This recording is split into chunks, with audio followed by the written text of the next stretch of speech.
Today we are going to discuss on the concept generation process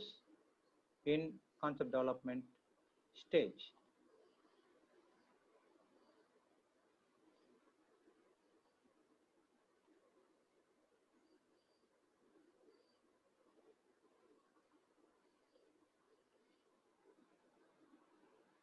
So concept development process that includes our identifying the customer needs, which we have seen in our module 2, where how do we interact with the customers, what are the ways that you require to go closer to them with our attentive listening skills and spending with them in ethnography study, and also how do we interpret the raw data provided by the customer in terms of needs, and that needs how we are able to translate in the form of target specifications by considering the competitive products, metrics and values which are assigned by them against each metric that is considered as a part of specification. After establishing these target specifications, then the team leader will be taking these established target specifications to the team members to work on the product concept generations. Before getting into the generation process, let us have a clarity on how this concept development is going to take out a shape in form of stage by stage.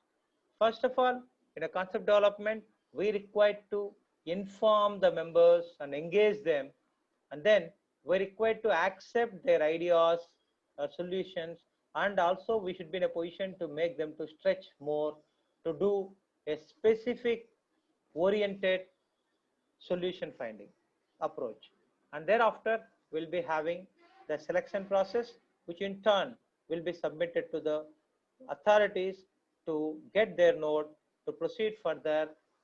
to implement the concepts which stood out as a winner. In this case, first important thing is like a communication needs to happen very clearly by defining the problem, by making the problem to be understandable by the team members who are going to be involved in decision making or solution providers, and thereafter providing them a suitable platform to help them to come out with the innovative ideas. And then you require to encourage them by reviewing and grouping them based on the themes, what all the identifications have been done by them, and after that providing them in terms of similarities and making them to be formulated based on the labeling. Then we need to again make the people to be oriented in giving a specific dimensioned support to the selected concepts, which are very essential to be strengthened, where insights to the themes and focus needs to be given to the divergent convergence approaches. And thereafter again we should make out of the concept which stand out to prepare a business plan and needs to get approval from the authorities, for which we require to present in front of them. Once if we are getting the approvals, then it could be proceeded for making it as a product. The process of concept development, it follows like a convergence and divergence approach, where you will be initiated with more number of ideas to be generated by the people for a problem which is being posed in front of them. And initial cases you will be expecting them to work out in a creative way, where you need to encourage them to think differently, come out with multiple solutions to solve the problem, right? And those problems are going to be assessed, and you are able to bring down with your scoring to little lesser number of that concepts which have been used for harvesting, and that harvested ideas are going to be developed by your development phase and are going to be seen in a better view. And after that you will be making some of the concepts which are standing out still to be tested, and thereafter you are going to launch which is a winner out of this entire the process. That idea is going to be implemented. This is the process which is called as an innovation funnel, where it comes out with the creativity. Thereafter, it becomes as a process of innovation, which in turn make the people to do and again change periodically what are the concepts have been taken up by him, and after that how it is been transformed into the winner. Coming to the concept generation, this process includes the first and foremost phase as understanding the problem. Then for the problem which has been understood, you require to research for the established solutions, either inside or outside of a periphery or at your firm, and brainstorm and ideate. And once if the ideas have come out in a very good number, then you'll try to see assessment of these ideas and solutions.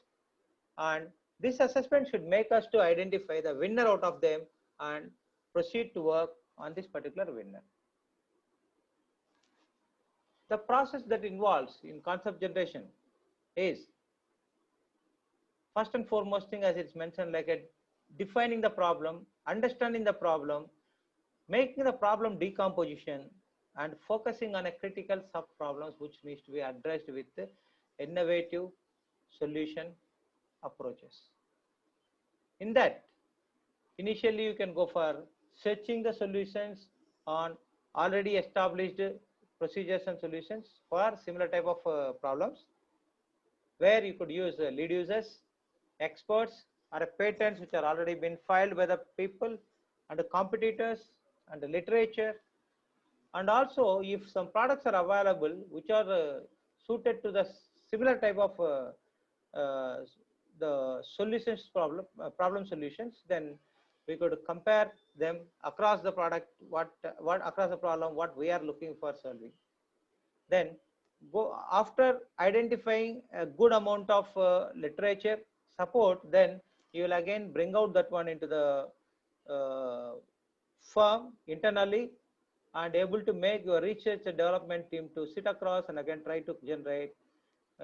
more number of solutions and try to debate on the solutions which have been brought out by understanding or observing from outside field how it is happening. And thereafter you require to go for exploring this particular learning whatever is happened in a systematic way, and also after that trying to again do iterative manner the concept development process by providing more and more concepts to get generated. So the first portion what is mentioned as a problem decomposition, where the entire problem is going to be divided into a sub functions which could be explained in a very detailed way, independent functionalities expected from the sub functions. So the goal is to describe the functional elements of the product without implying a specific technology. You may go for using the function diagram, or you may be able to use arbitrary product concepts, or you can follow any of the flows and determine what operations are actually required by these sub functions. To make a little more clarity on problem definition, the person who has to do some suspension change, what are the options are there in front of them, what are the sub functions are there in this particular problem. Then change suspension is a one function. In that, what are the sub functions are there? If you look at, there is a data processing, there is a autonomously detecting terrain, there is a controls, and there is a power, and there is suspension adjuster. There are the 5 sub functions which are making this major function to be addressed. And out of these 5 sub functions, again each sub function may have again some other connectivity, where data processing could be done through microprocessor, or you may go for other type of electronic supporting devices, or autonomously detect terrain. Either you wanted to have proactive system or reactive system. If the proactive system means how it could be carried out, reactive system means how it could be carried out. And if the controls, either you want to have display type or auto type or manual. If the manual, what are the controls that requires to be again worked out. Power means either it's a battery or a charger, or a suspension adjuster means is a powertrain, front actuator, rear actuator. If the front actuator means how it is going to be adjusted, rear actuator means how it's going to be adjusted, either it could be open or mild or closed. So this gives people the possibilities to generate at very micro level way to understand each sub functionality and try to give solutions to that sub functionality as a whole to support the major function. When you are decompose the problem in a very the small sub functions, then you will see is there any solutions are available across the world, either through web sources or through patents or publications or through lead users or customers or experts available across the world, and trying to see is there any competitor product which is already been provided with this type of solutions to these sub functions, by dividing their products also to very minimal way, micro level way, and trying to see the functionalities to be compared across what sub function that you are looking for and what sub functions they're already having their product, which type of mechanism that they used it for solving that particular sub functions functionality to be arrived. So those things could be done again in benchmarking and going through the literature. All these type of things will be providing you the initial inputs, which in turn makes the designers to get a more confidence level that yes, when it is being done by the people, why not we? So it's definitely they will try to take out the insights from the other already successful products or already published patents, already published literature, and thereafter they would like to bring out that into the proper implementation by bringing it to their team members, where the team members are being expected to do the brainstorming on gathered information from the external sources, and sometimes we will they are not supposed to go for any judgmental attitude. It needs to, no judgments are being entertained, and try to generate as many solutions or ideas possible, and infeasible ideas are also welcome, and you can use here and there the graphical and physical media, make analogies, vision wonder, solve the conflict wherever it arises, and use the stimuli either related or unrelated, and set the quantitative goals, and then use the gallery approach and trade ideas in a group. This is a thing which motivates internal team members to work together and try to come out with the different ideas to shoot to the requirement of the sub functions. And after making out this, then we'll be getting into the capturing all these outcomes of these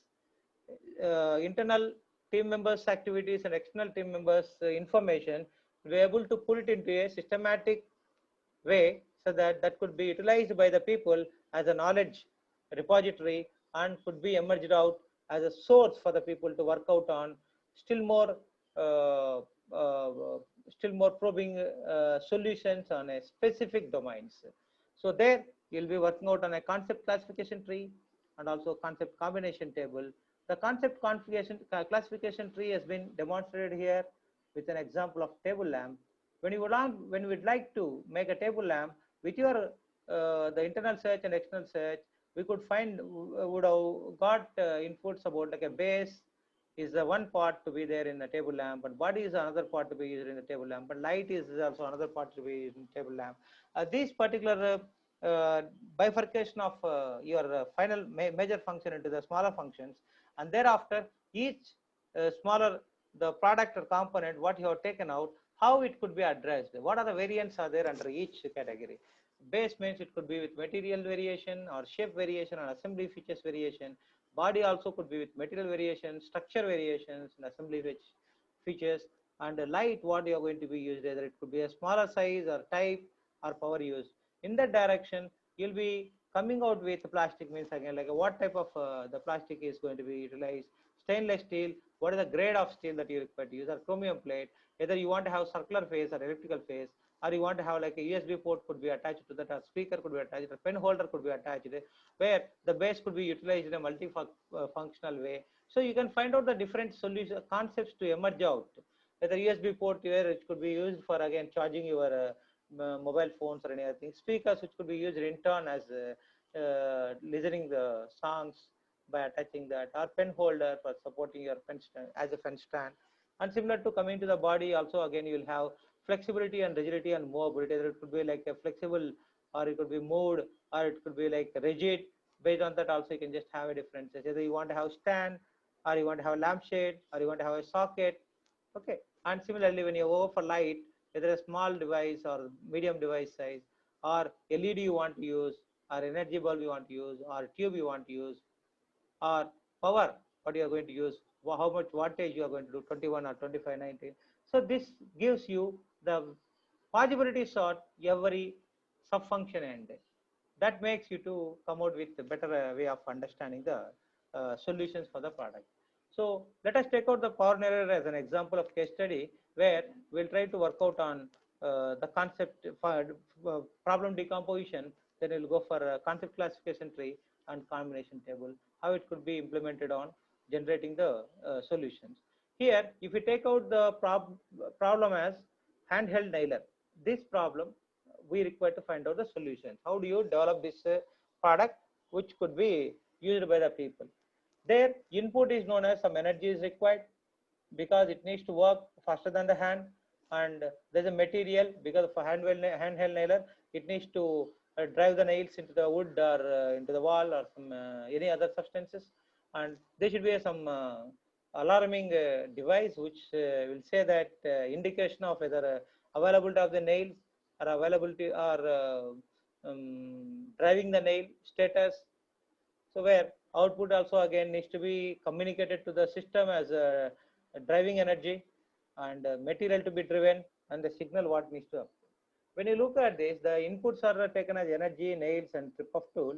but the major problem is subdivided into the decomposed into the subfunctions where you could see whatever the energy you are giving it, it should have some mechanism to take care about storing or accepting external energy, and that energy which has been stored is going to be converted into translation energy, and that translation energy is going to be used for doing some mechanical task. Here the nails which request to be stored in some place, and that stored nails needs to get isolated one after the other based on the task when you wanted to do the driving the nail, and there is a trip signal which could be sensing that whether the availability of nails in a magazine, or trigger tool which could be telling about like whether the nail is available in isolated position. If not, again it will sense it and again it tells that yes, it's available. Then automatically the energy is going to be applied to that based on the signal trigger tool, and there it will be getting output is justified as a driven nail. So for making this, if you just look at the energy, how it could be stored and how it could be converted translational, how it could be applied onto the nail, there are different types of energies forms. Whether you wanted to store and accept energy, you could make out the concept classification tree in form of chemical, pneumatic, hydraulic, electric, nuclear, based on possibilities of converting those energy forms in a controlled way to this required application, where you'll have options again: fuel air systems, explosive systems, wall outlet, battery, fuel cell. Thereafter again you'll go for concept combination table, where when you are converting this, you are taking the electrical energy as an input and you are applying it to the translation energy. When you want to make electrical energy to be converted into translation energy, you need to have certain mechanism which will make it to happen. That is about a rotary motor with transmission, a linear motor, a solenoid, a railgun. After converting the translation energy, you require to accumulate the translation energy either by using the devices like a spring or moving mass, and this accumulated energy is going to be applied directly onto the nail, either by single impact or multiple impact or push nail approaches. As if you just look at each subfunction is addressed by different solutions, and those solutions have been put across to each subfunction as a raised concepts, and you will be able to again go for combining these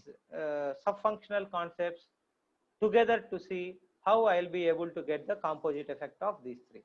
So in that way, if you're having the concept, the combinations of 4 into 2 into 3, it could be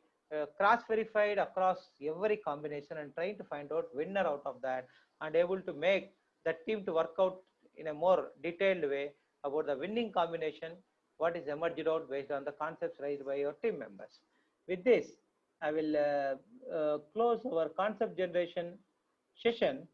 where I would like to summarize as the concept generation initiates with the problem decomposition,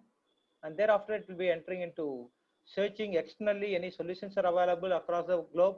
either by referring the patents or published literature, or interacting with the competitor products and doing benchmarking, or interacting with the customers, lead users, so on. And thereafter, that gathered information is going to be split across to the internal members and trying to make them to be put on the inspirational the platform to do the good innovative approaches to find out the solutions.